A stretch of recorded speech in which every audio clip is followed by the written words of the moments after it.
Hi guys.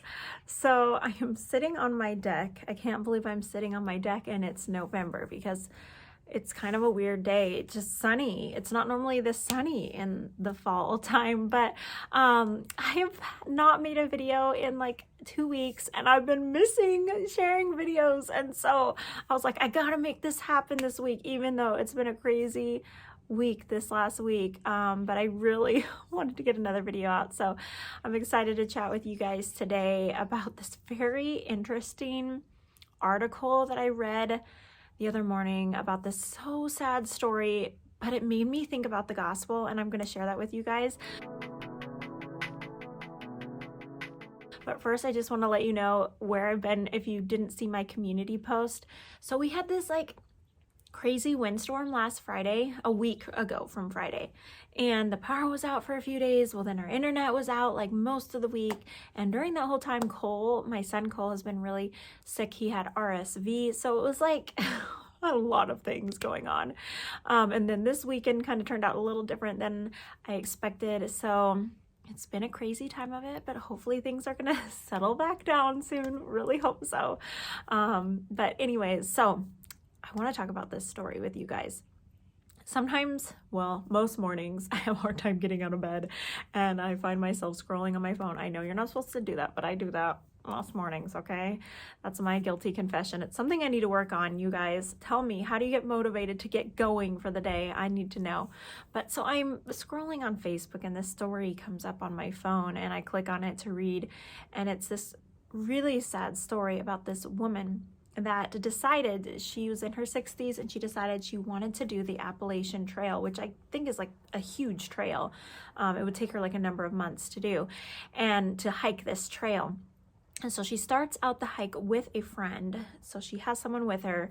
And then a few months into it, her friend has to leave for a family emergency. So she decides to continue to do the hike on her own, which to me, the idea of hiking this huge trail on your own sounds very scary, but she was very brave. And she gets to a point where she one day decided she needed to go use the restroom. So she gets off on the trail. She's trying to find a place to go to the restroom.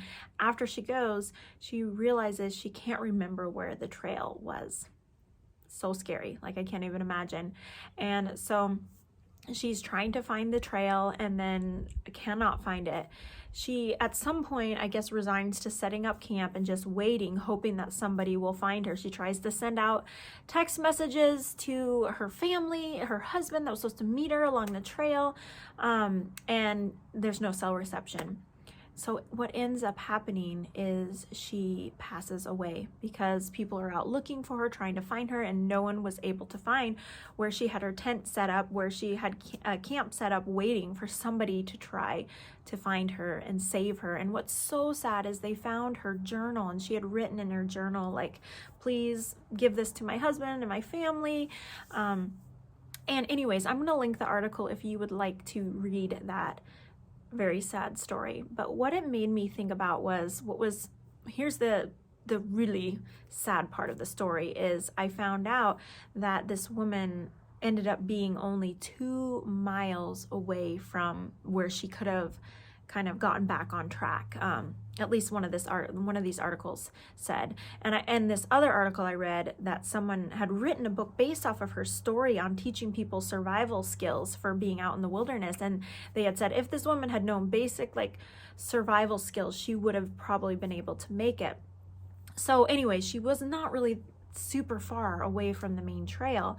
And I started to think, isn't that what life is like for us? So we as human beings are living life, and we don't start out being on the trail of walking with Jesus, right? On the path of walking with Jesus. Instead, like this woman started on the trail and then got off the trail. We are wandering around in darkness, often trying to find the path to life. And this path is narrow, right? I was thinking about this scripture verse. I have it here on my computer. It's Matthew 7:13-14, and it says, enter by the narrow gate, for the gate is wide and the way is easy that leads to destruction, and those who enter by it are many. For the gate is narrow and the way is hard that leads to life, and those who find it are few. So I was thinking about this woman, how she wasn't that far away from the trail. If only she could have found it. And isn't that how so many people are living their lives? They're thinking, I'm a pretty good person, I'm a spiritual person, I believe in God. And yet, if they're not on that path to life, if they don't have a personal relationship with Jesus, then they are on the path to destruction. And I think that someday when we get to heaven, we will be surprised at those who are. We may have some surprises of those who are in heaven. And we may also have some surprises of those who aren't in heaven.